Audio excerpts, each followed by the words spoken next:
Hey everyone, welcome back to Palmer in Your Pocket.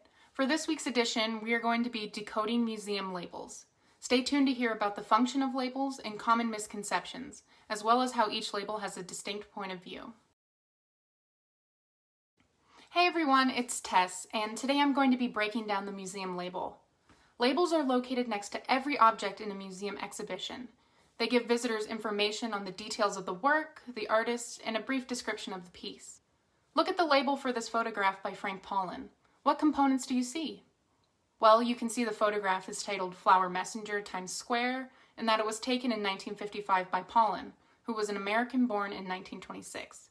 There are also other parts like the medium, who gifted the photograph, and the description that provides insight to the photograph. The label also includes the accession number.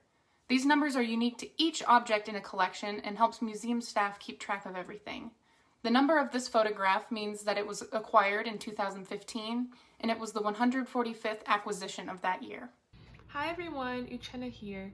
Labels become subjective when a curator writes a few words about the piece. These words can range from simple background information about the piece to longer passages describing the complexities of the piece. Besides the factual information of a label, like the material used or the dimensions of the work, labels should not be taken as pure truth. The art itself is the truth. Let labels be a guide, but use a critical eye and remember that no label is perfect. Hey everyone, Carrie here. Have you ever looked at a work of art in a museum and thought one thing, only to have read the label and then feel like you got something wrong? I know I have.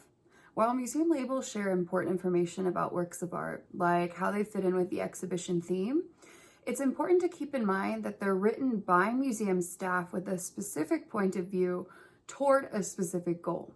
But while the museum label might frame an object in a particular way, that doesn't mean that other ways of framing that object are incorrect or any less valid.